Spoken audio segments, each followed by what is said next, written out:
Hello, my name is Pooja. Welcome to a new episode of Around the World.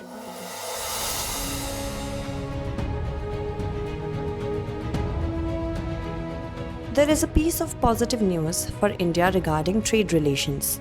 The Parliament of Australia has passed the bill paving the way for implementing the bilateral free trade agreement with India.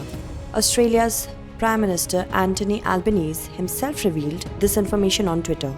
Commerce and Industry Minister 𝐕 𝐶𝑒 𝐏𝐫𝐿 welcomed the move, although the Parliament of Australia has also approved free trade with Britain. Today we will talk about India only. In fact, the bill was required to be approved by the Australian Parliament before the India-Australia Economic Cooperation and Trade Agreement could come into force. After the implementation of the FTA or Free Trade Agreement, more than 6,000 products of India, including textiles, leather, furniture, jewelry, and machinery will get duty-free access to the Australian market. Under the agreement, Australia is offering India duty-free access to its market for about 96% of its exports. There are many products in this that currently attract customs duty of 4 to 5% in Australia. Not just Australia, India is negotiating FTAs with other friendly countries as well. This step of India is being seen as becoming self-reliant by coming out of Regional Comprehensive Economic Partnership.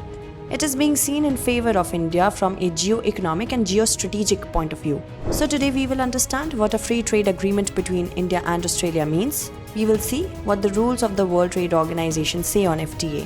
We will also talk about which country is going to benefit. Also, we'll tell you about the diplomatic importance of these agreements. But first of all, let us understand what free trade is. Under FTA or Free Trade Agreement, custom duties, regulatory laws, subsidies, quotas, etc. on products under import-export between two countries are eased. A major advantage of this is that the production cost of the two countries between which this agreement is made becomes cheaper as compared to other countries. Seeing its benefits, many countries around the world are entering into free trade agreements among themselves. This helps in increasing trade and boosts the economy.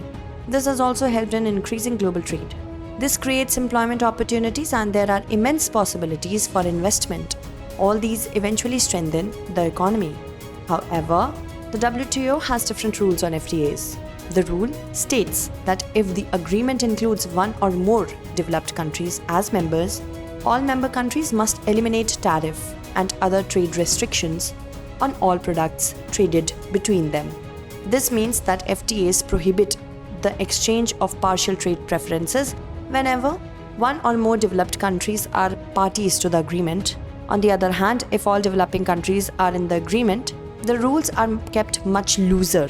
Member countries may choose to only reduce rather than eliminate trade barriers altogether. They can apply the discount to as many or as few products as they like. Although free trade is always beneficial for everyone, generally, the country which has a trade surplus gets more benefit. India-Australia bilateral trade in both goods and services is estimated to be valued at $27.5 billion in fiscal year 21. In the first 10 months of 2022, it has crossed $17.7 billion. During this period, India imported $12.1 billion while exported $5.6 billion.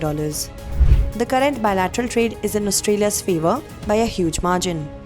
In 2021, Australia exported goods worth $13.6 billion to India and India exported goods worth $6.4 billion.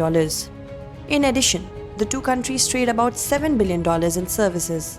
However, once the FTA is fully implemented, 96% of India's exports to Australia and 85% of Australia's exports to India will be duty-free. By far the largest exports from Australia to India are pearls, gold, copper ore, aluminium, wine, fruit and nuts, wool and coal. On the other hand, India's exports petroleum products, pharmaceuticals, electrical machinery, gems and jewelry and apparel to Australia.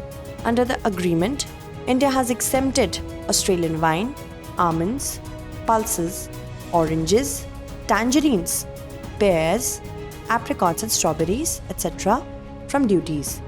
Apart from this, customs duty will not be levied on coal coming from Australia. In this, the elimination of duty on coking coal will give a boost to Indian steel exports.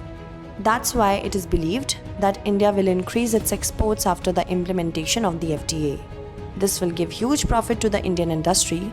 The representatives of both countries expressed the possibility that the FTA would help in increasing the bilateral trade between the two countries from the current $27 billion to reach $50 billion in the next 5 years. However, India is not going to stop just at Australia.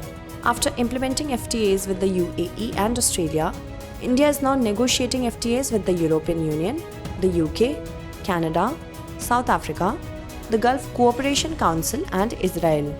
These are the countries with which an FTA would be more profitable for India. These countries are keen to open their markets to India's specialty products. Obviously, with this, Indian goods and services will reach very large markets of the world, but India's free trade agreements should not be seen only from an economic perspective.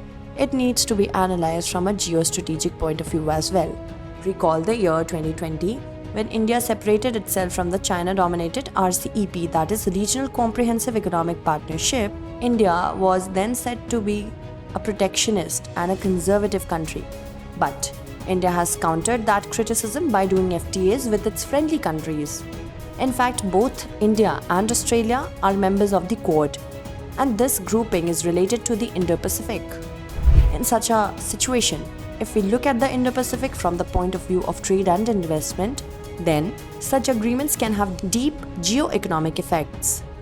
As we have already mentioned, that India has entered into a free trade agreement with UAE as well. In such a situation, the I2U2 group, known as the Western Quad, will also get stronger. With this, the UAE will get the advantage of the huge market from Mediterranean coast to Turkey, to India and the whole of South Asia. At the same time, India will also get a chance to forge closer relations with its Western neighbors. As we mentioned earlier, India is also taking forward the negotiations on FTA with Gulf Cooperation Council. So we can call the India-UAE trade agreement a step towards a free trade agreement with India and Gulf Cooperation Council. It is obvious that its geo-economic and geostrategic consequences will be felt. Overall, India's free trade agreements with Australia and other friendly countries are emerging as a major medium of economic diplomacy. Let us look at the question. India's free trade agreements with friendly countries are emerging as a potent medium of economic diplomacy. Analyze.